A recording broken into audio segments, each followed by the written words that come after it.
What's good, people? It's your boy Twale back with another video. Here to discuss that heki nonsense in the chapter 554.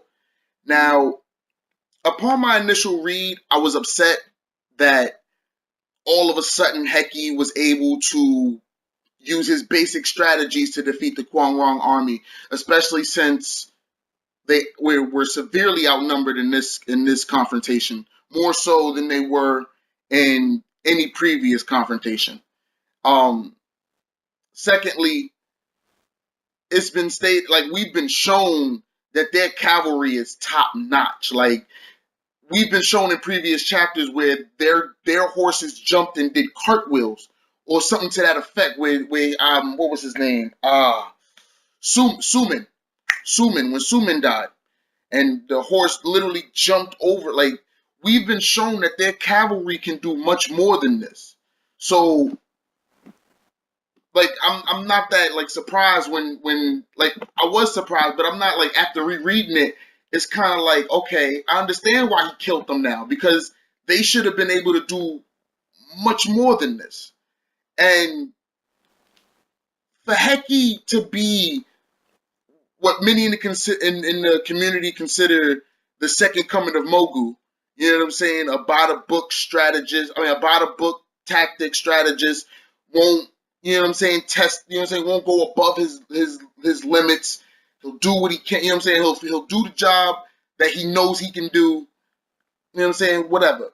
But for him to be that character type, and for him to need 8 days in order to utilize his basic tactics, it kind of makes you wonder and question, you know what I'm saying?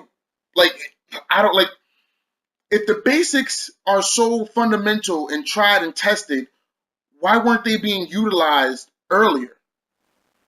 Was Heki that in like a depressed state of mind that he wasn't even thinking clearly, which cost him, what was it, 5,000 of his original 10? So that was my initial, like, anger with the chapter. I'm not gonna lie, that kind of peeved me, because it didn't really make sense, especially given everything that we've seen prior. So after rereading it a couple times, I'm starting to realize that, like, maybe I wasn't giving Heki enough credit, you know what I'm saying? But I still feel that he shouldn't be a general. Like, I still feel like that rank, I don't know. I feel like for him to have that rank, and then for people like Moten, Shin, Uhon, and Kyokai to not have that rank, it's kind of, you know what I'm saying? It kind of peeves me, because it's like, yo, we've seen their feats. We know what they're capable of. We know that they're more capable than Heki, yet due to political favor, family, you know what I'm saying, ties, and his basic tact, you know what I'm saying, his basic understanding of military strategies, he somehow became general. And I would love if Hara did one of those like little side stories where he showed us some of Heki's, like, former escapades, where he was actually, you know what I'm saying, a commander on the field, you know what I'm saying, something small like what Shin was doing when he was a 1,000-man commander or whatever, and he would come in and reinforce people, and then, you know what I'm saying, they'd be like, yeah, the high shit. I want to see something like that with Heki, because given what we've seen in the manga, it you kind of question, like, okay, he has basic tactics and basic strategies. Cool. It takes him a considerable amount of time to utilize those basic tactics and basic strategies. He's not the type that will boost morale, or, you know what I'm saying? Like, he's not the type that will get his men, like in that pump state of mind. And what is it? From what we can see, he's easily, like, I don't want to say easily, like, defeated mentally, but it's like, I don't know, like, one or two mishaps on the battlefield, and, well, getting your food burned is not a little mishap, but you get what I'm saying. Like, one or two mishaps, and the man was just from what I can tell, this is just my interpretation of it, but if it took him this long to use his basic tactics and basic strategies to overcome their numbers and their strength, it makes you question what, like, how, like, what was the change? Like, was it yotanwa? Like, is would this have happened? Would he had this sudden breakdown and renewed like strength if this was, say, Conky, or if this was Osen, someone he doesn't really trust in a sense. So you know what I'm saying? That brings up questions too. But I'm not gonna lie. After rereading it a couple times, I'm like I said, I'm less angry about it. I understand uh, more of where Heki is, I guess, as a character. But I'm not gonna lie, I'm not happy about it. You know what I'm saying? It still peeves me, but I'm less peeved about it. So that is what it is. So far about the rest of the chapter, honestly, I would love to see more of my man Bajio, because honestly, he's the GOAT. I just want to see him in a 1v1 where somebody, where he's on somebody of his level, because we've never seen him go all out. Like that one time we saw, oh, I'm about to go back to the way I was. It was for a split second, and then everything was calmed down. I want to see Bajio go like just ape shit, just oh man, like I just like yo, not for nothing. I want to see his mask get cracked. That would be it for me. If his mask gets cracked and then he just goes berserk at like crazy berserk, that would be enough for me. That just proves how strong Torque, the second oldest in the Kwang Rong 4, that's what I'm calling them. Rozo, Torque, Boonin, and damn, I forgot what the youngest one is called, because I forgot what the youngest one's called, but whatever. Um, yeah, so I want to see Baggio and Torque have a good fight.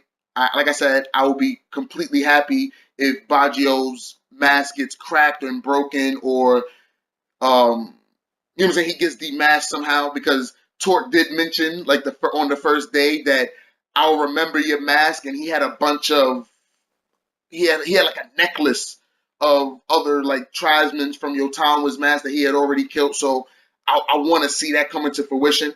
I don't want to see, you know what I'm saying? I don't think Baggio's gonna die, but I do think that his mask will come off. The Feego King versus the youngest brother, like I said, I can't remember his name right now, but that fight, honestly, I, I'm iffy on that fight, because I feel like in order to keep up the suspense, somebody has to die on your Yotanwa side, and it could always be Heki. Don't get me wrong. It could always be Heki. Like Heki kind of has outlived his purpose on the battlefield. Not on the battlefield, but like he's kind of outlived his purpose in the story. I don't see Heki like he'll like I don't know. Heki will always be that shadow character that'll come in every other arc, and all of a sudden he's, you know what I'm saying, he got a new promotion. Next thing you know, he'll be a great general or some dumb shit. But yeah, I don't like Heki dying is iffy, even though with the Mirror Tribe with what's his name? Katari and Kitari, I'm pretty sure that if given the right opportunity and given the right opening, they can kill Bunin. Especially if he's like sending all of his forces forward and they come in from the side or something. I could definitely see that happening, because they were stated to be one of the few tribes of note during the earlier scuffles. It was the Feego tribe, the Mirror tribe, Baggio and his personal unit, and then Yotanwa and her army was just doing their thing. So they were mentioned to be of note. So if given the right opportunity, they can take out Bunin, which may or may not lead to Heki's death. It doesn't, you know what I'm saying? That's all up in the air. But for the Feego King, I don't know. I have this, I think it's because of his overconfidence. I have this I don't know, I feel like there's a death flag over him for some reason. But Yotanwa and her group. Now, since she gave her personal army to Bajio, which I'm guessing includes his army, her army, which is why they have like so many horsemen. Um, I believe she only has like maybe like a few like smaller tribes left to herself, but they're elite tribes or elite guardsmen at the very best. And something tells me that the what's his man, Old Impo, his clan, the Monkey Paw clan.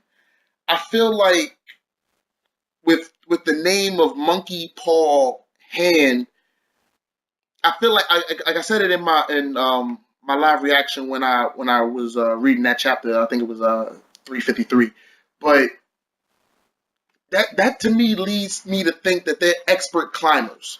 Like they can climb better than any other tribe. They can just scale mountains and scale walls better than any other tribe.